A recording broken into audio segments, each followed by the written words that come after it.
झाड़र कौन बास्ना बा स्मेल न थाए समयतः झाड़े किसी बैक्टेरिया ओभरग्रोथ जो बैक्टेरिया गुड़ी आम शरीर में चर्म अलरेडी था ओभरग्रोथ जो से जगह आमको गोटे खराब स्मेल आसी थाए। नमस्कार दर्शक बंधु, न्यूज 18 ओडिया चैनल रो समस्त दर्शक बंधु मान को स्वागत जनाऊँ। आज आम खरा दिन में आम स्किन बा त्वचार किपर जत्न नेबे से विषय किसी डिस्कसन करवा।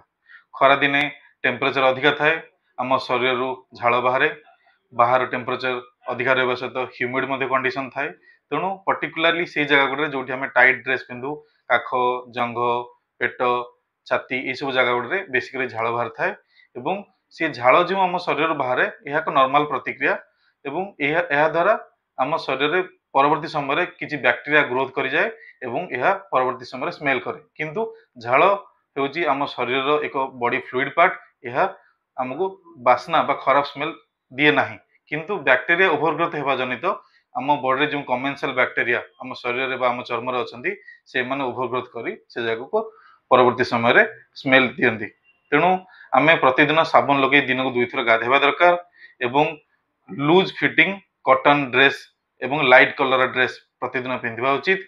प्रतिदिन खरा को जीवा पूर्व सनस्क्रीन लगावा दरकार, एटलिस्ट SPF 30 रो सनस्क्रीन यूज करबा भलो एवं निज फेस को सूट कला भली माइल्ड क्लींजर रे मुंह धोवा उचित। दिन को 2 थर साबुन लगे सफा करबा उचित एवं काम मझे मझे ब्रेक नवा उचित।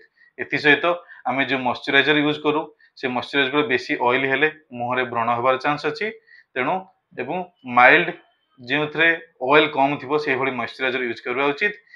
देखो ये जो सूर्य किरण आम शरीर में पड़े आम शरीर बा आम चर्म गोटे मेलानिन बोली गोटे पिगमेंट अच्छी, यह एक मेलानोसाइट बोली गोटे सेल अच्छी और से सेल भितर ये मेलानिन पिगमेंट थाए।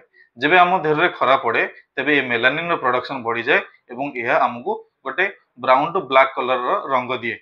यह आम शरीर प्रोटेक्टिव, यह खरार बंचे रखापी यह आम शरीर थाए। किंतु यह जो पिगमेंटेशन आसी जाए से आम बेसी खरा को एक्सपोजर हेले आम मुह बा शरीर जो जगह खरा पड़े से जगह कला दाग पड़ जाए। से साइंटिफिकली बहुत गुड़े कारण अच्छी, तो मुख्य प्रमुख कारण हूँ क्रोनिक सन एक्सपोजर।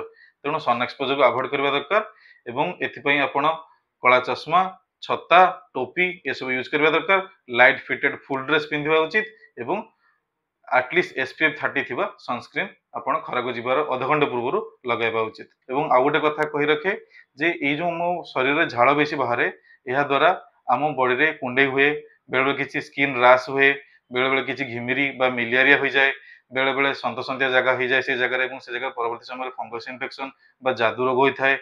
विभिन्न प्रकार फंगस कैंडिडा रो इन्फेक्शन से जगह होता है।